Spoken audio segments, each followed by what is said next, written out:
Good morning, Twin Cities, and welcome to Reckoning with Real Estate, a show about the American dream and building a better real estate company.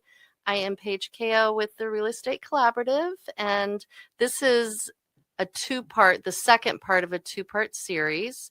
It's our first ever interview with one of our past clients, Ginger Eager. Hello, Ginger. Hello. Hi. Thanks for coming back. And Mark Byers, my colleague, also with the Real Estate Collaborative, is here as well. Hello.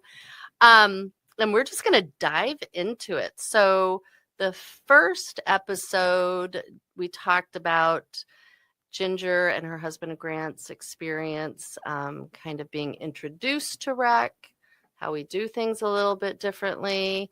We talked about the housing justice piece of the work that we do. We talked about how freaking awesome Minnesota is. Mm-hmm. Hopefully we get there again on this episode. And we ended talking about our fee structure and kind of giving kind of concrete numbers about how much money we can save folks if they choose to work with us, and that Paige is fun. Yes. So fun. Paige is fun. That's why I came back. Mark is fun too. Oh, it's a fun group. Yeah, it is. I'd like to think our whole team is actually. I agree. Yeah, pretty fun. And we have a wig party every year, so I mean that was super fun. Yeah. What more? I mean, you can't get much funner than that. It is a fundraiser, a wig party that is a fundraiser. That is a fundraiser, right. So let's start, maybe this episode, let's talk about kind of the process that we went through to find your house. And I know your eyes are like, you as a writer, I mean, you got some good source material. I did. Yeah. So well, did you have more questions? No, you just launch right in. The process, we didn't know anything about the Twin Cities, the neighborhoods, what the houses were like, what we could afford here and where that would place us. We knew nothing. So how many houses did we see with you? So I don't do a lot of preparation for these episodes. If I think our listeners maybe know that already about me, but that is one piece of information that I did pull because it is kind of fun. So how many houses do you think we looked at? And it was over like 5 months, I think. Yeah. I think we looked at 50 something with you, didn't we? How do you know that? Because you had told me. Otherwise, I wouldn't know. You told me before, but I couldn't remember the exact number. So I pulled the number, and it was 58 showings. But plus, you all went to a lot of open houses on top of that. Yeah, most weekends we would pick an area. And we would just go to as many open houses in that area as we could. And then we would also, go out to eat, go to the coffee shops, look for the bookstores, like just trying to get a feel for the neighborhood. Yeah, I've seen a lot of houses. So when we saw the house that we bought, we knew this was the most perfect house in existence. Yeah. And we're so lucky to be in it now. I know. And I got there a little ahead of you, before you, and did a quick run through. And I knew, I'm like, this is it. They're going to buy this house. They just are. How can we make this happen? Because the market's still crazy and everybody's going to want this house. And do you remember the houses? So I think you wrote 4 or 5 offers. There were 4 or 5 other homes before this one that you ended up with that you wrote offers on. I remember I think I remember 2, 3. I might remember all of them. Do you remember them? If I think about it, I remember a couple of them. One of the things about that experience that was great, you may have been going somewhere. Did I cut you off from a question you were heading toward? Okay. So we had a couple of real estate experiences in Atlanta. One of those involved this was in the early 2000s. One of those involved a bidding war, in front of the house on the street. With our agent at the time, running back to us, you have to put down more. You have to put down more, if you want to get this house. and we couldn't put down more. We didn't get the house. The woman who did get the house lived just up the street from me, from where we ultimately bought a house in that same neighborhood. And so we ended up, befriending one another, and she sort of apologized because she was older and had more resources and had come in and bought this thing to flip it. It was crazy. And during that same process of trying to buy a house with that same real estate agent, Grant had put a bid on a home without seeing the inside of it. Grant. Yeah, because the market was so crazy. And so, and the agent. What year was this? Yeah, it's a good question. So let's see. We moved back to Georgia in about 2004. So, I mean, it was maybe 2006, 2007. So it was right before. Yeah. Right before the housing crisis of 08, 09. Okay, carry on. So he had put this bid on the house. We went back and looked at it. We realized it wasn't where we wanted to live at all. We lost our earnest money on this home. And we actually ended up telling that real estate agent, we're sorry, but we can't buy a house in this environment, and we're going to just continue renting the home that we're in, and felt terrible because this man had shown us a lot of homes and he had done a lot of work on our behalf, and we had not paid him any sort of retainer. And in a market where with other clients, he might have really made a lot of money. So none of that existed in working with REC. We did have a couple of, weird situations. It was a heightened market when we were buying here in Minnesota. And we did have a couple of sort of heightened situations that you kept from ever going to that place. We never felt pressured. And in fact, when it could have been a pressure point, you would always say, I wish I could remember your exact words, but something along the lines of, when it feels like this, we can walk away. Yeah. I mean, that is one thing I think we try to be very cognizant of and I think about it often when I'm working with clients, is my motivation really has to match my client's motivation. I can never be more motivated than they are about any property.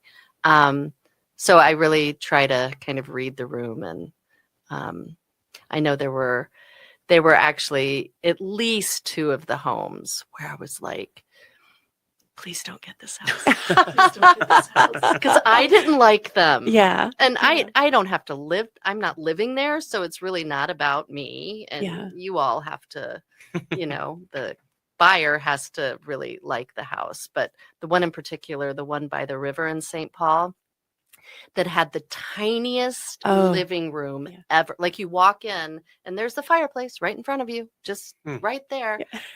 But then the rest of the house was kind of great. Yeah. But that living room, and the bedrooms were small, and it got like 5 million offers.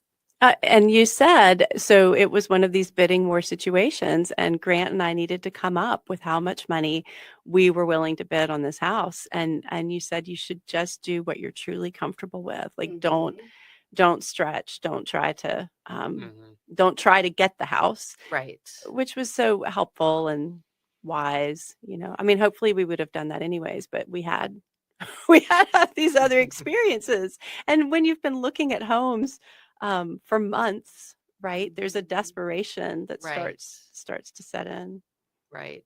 Yeah, totally. And I mean, by the time we show a house, that many houses to somebody, you just get to really know and be invested with your clients, and you want to get it so much too. And then when you get in those situations, some people are okay with that kind of stress, and others, it's just, you can tell right away, it's like, I can't do part of this, and let's move on to the next one. And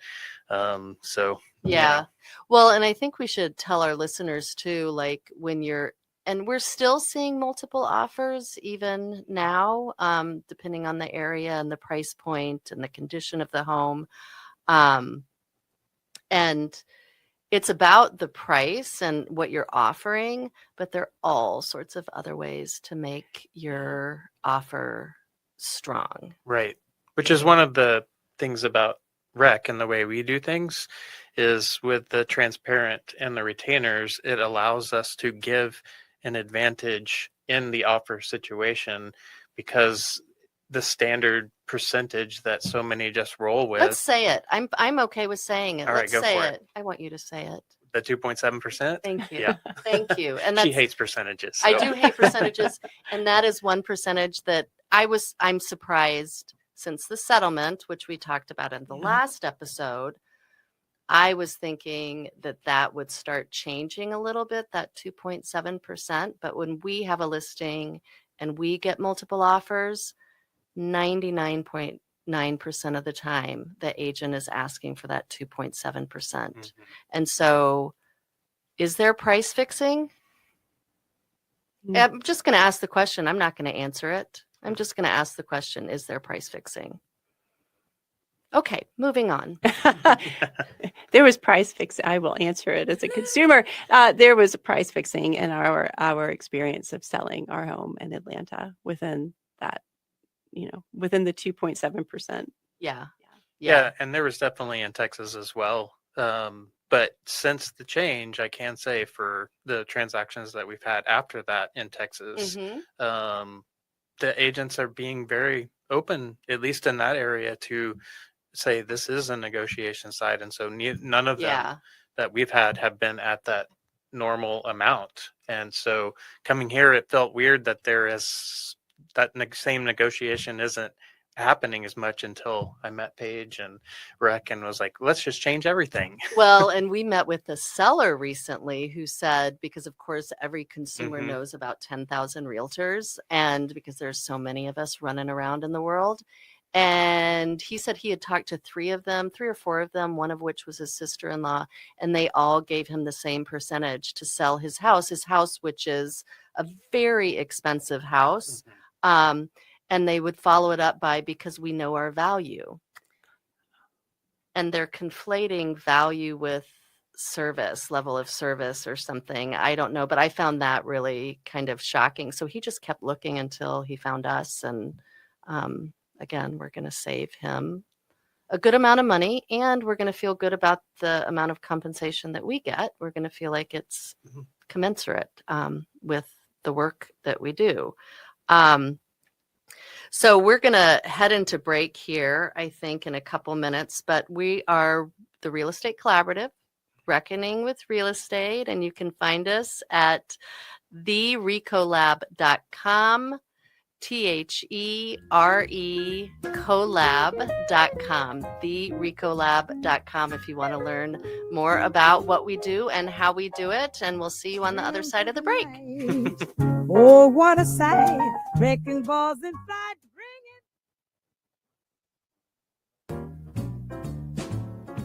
Welcome back to Reckoning with Real Estate. I am Paige Kale. I'm still here with Mark Byers with the Real Estate Collaborative, and Ginger Eager, one of our past clients. Hi. Hello. And we decided during the break that we're going to talk about crying. So I like crying. Yeah. I did ask Ginger's permission if that was okay if we talked about crying, and she was super supportive of it. So, and to our listeners, I don't think you need tissues for this. I don't think you're going to cry. No. But you do, as a realtor, you just really get to know your clients, especially if you're working with them for a long time. And as you should, because, they're making a huge purchase and you're kind of helping them navigate their way through it. And at some point in the process with Ginger and Grant, actually, I might start crying. No, I'm not going to. I've become a crier. It's so weird. But you were in a really kind of shitty Airbnb, for lack of a better word. I never saw it. Yeah. But you, I think, described it as relatively, like they didn't have kitchen utensils. No, I mean the pots. There was there was a little crock pot that's the type you make dip in. There was one of those, and then there was like a frying pan, and then there were an assortment of lids that didn't fit the frying pan. There was no bath mat, stuff like there were no dressers. It was rough. We had to find a place where we could live with our elderly cats. They accepted our elderly cats. Right. Yeah. That's right. So you're options were kind of limited. Yes. And I think you said your son came that Christmas and he thought it was like a great holiday. He said it was his best Christmas ever. Had nothing to do with the place. Yeah. Yeah, he loves it here. Yeah, which I thought was interesting. But then fast forward to like January, maybe beginning of February, and we're on the hunt again. And Ginger is feeling like we're never going to find a place. And we go and we look at this house in St. Paul. And all I remember, and Grant, of course, knew all of this too, that you were having a hard time. And this house it had issues. It just had lots of issues. I can't even remember exactly what they were, but Grant was just like, okay, yeah, I mean, yeah, this room, this could be my office, or like in the Four Seasons porch being like, yeah, I mean, the light's really good. I mean, every room he was convincing Ginger that maybe this is our house. And I'm just going, what the hell is going on? This is clearly not their house. And wow, we're spending a lot of time here. And then we get ready to leave and Ginger just starts crying. Yeah. It was, I don't know. Do you want to? Yeah. I don't know if that was your experience, but that was my experience of walking through the house with you and Grant. Well, I appreciate that sort of outsider's view on my marriage because one of the qualities that Grant and I possess, I mean, we have been together since our early 20s, right?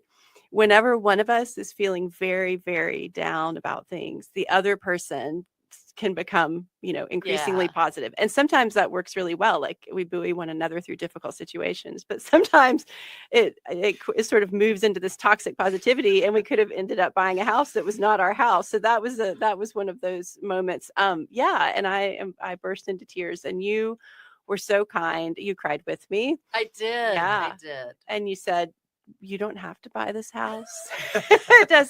There'll be another house. Yeah. And then the next morning, there was a house. I think we had all seen it like come on. I think so and too. We were all texting one another. And we had so little time. Grant had a meeting. I had a meeting. You had a meeting. We had 10 minutes in this house. But we showed up before it went on market and we walked through and there were, I don't know, 2 or 3 other groups of people going through. It's the house that we bought. It was the perfect house. We walked in and the house was filled with rainbows coming through the cut glass windows. It's filled with rainbows. So we see this beautiful house and you brought me this present. You said you wrote it was a journal that had been made from an old book titled The Rainbow's End. Yeah. And you wrote on the inside, we will find your house. Lo and behold, it was that house. That's the one that we bought. We now call the house Rainbow's End as a result of that. The book that you gave us is our guest book that people sign when they stay. I didn't realize that. Okay, nice. Yeah. And the process of buying it was so great. We put, so we ended up putting a bid on it before it went on market. And it was on the market, but it was day one. Okay. And there was no highest and best or anything.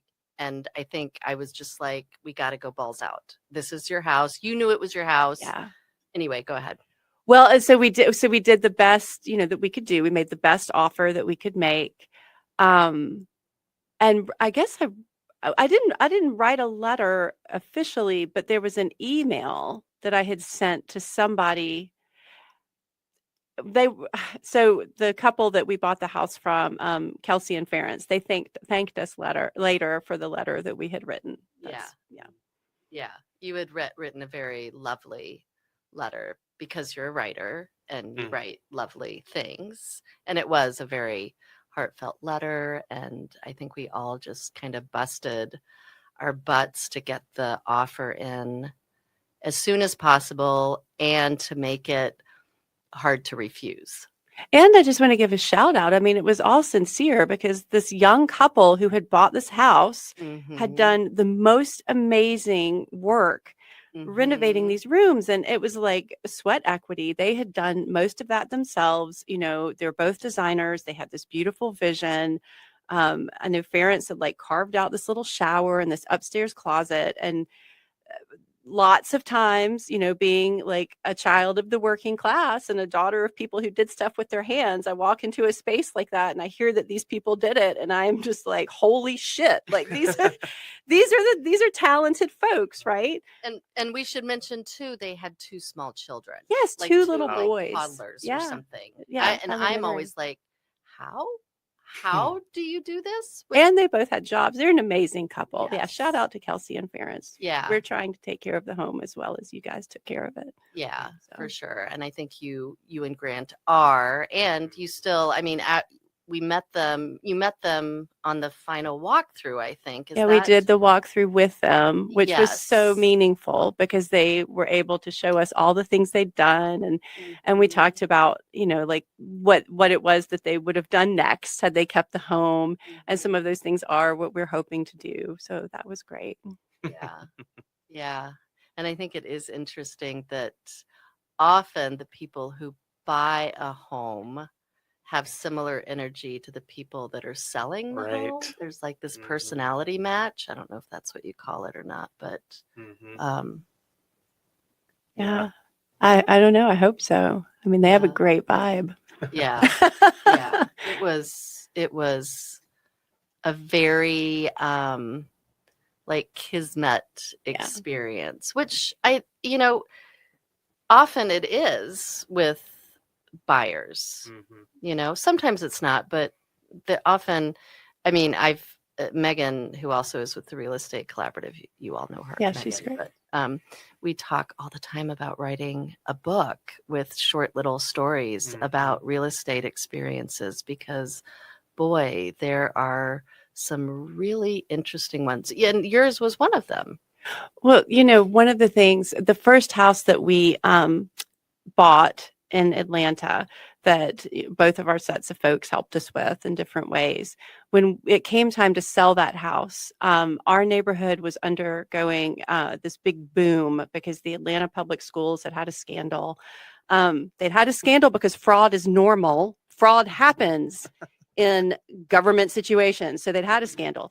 And so all of these people in Atlanta proper who, were quite wealthy were moving into Decatur where we lived because we had excellent schools. And so the housing prices were going up and up and up, and houses were getting torn down, and these big, much larger houses were being built. And so, and Grant and I had one of the original little 1940s cottages, like a little post-war cottage. Yeah, can we And build more of those, please? That's my shout out right now. Carry on. they're precious, right? Yeah.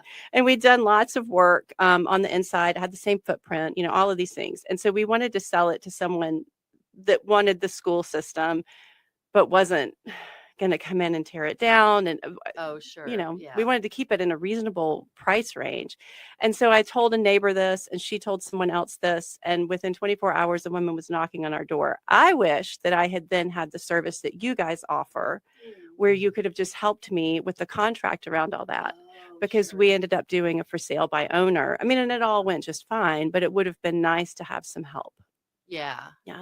And so Mark, had mentioned that on the last episode that Rec has lots of options for folks. It's not just one size fits all. And if you're in a unique situation, like I did one recently where the buyer and the seller knew each other. Yeah. And the buyer was buying this elderly woman's home because the elderly woman was going into, I am not supposed to say an old folks community. What's the right word? Like a place where old people, it's not assisted living, but I don't know, a care facility? No, it wasn't a care facility. It was like a step-up facility? A like home? a retirement home, sort of, yeah. May we all live long enough to be in one, whatever they're called at that point. And those need to be affordable, and they need to, Yes. And so they had already found each other. They just needed help with the paperwork. We just said, I asked them a whole bunch of questions. Do you need this? Do you need that? Do you need this? Do you need that? No, yes, no, yes. And then I came up with a price, and it closed within like 4 weeks. And there was a little bit of a meltdown at one point where the elderly woman called me and needed some support, and I was happy to give it to her. And she's like, and I'm going to pay you for your hourly rate. And I mean, so point being, there's Yeah. lots of different ways to do we real like to be estate. creative, Yes, and and I think collaborative. collaborative. We like to Just- be, but bump. Don't. And I think we do. I mean, since we've started, we do tend to attract creative agents. Mhm, yeah. Agents that have, like Mark, you're a musician. And I saw recently, I mean, you haven't told me this, Ginger. Do you know this? He has a book. He has more than one book. Oh, Yeah, I have been reading his book. Well, we should do a little plug here for Mark's book. please do. We have Yeah. about 30 seconds left. So do you want to do a quick plug on your book? Well, it's the Faraday Light series, and it's very dystopian cyberpunk, if you like that kind of stuff. Yeah. And you You'll can love find it on Amazon. Amazon. Yep. Okay. The Faraday Light. series Yes. by Mark Byers. Okay, with that, we are being ended and with the music. And so thanks for joining us. you. And Yeah, thanks for guys. taking the time. And we'll have you back because I feel like you have things to say, Ginger. So good.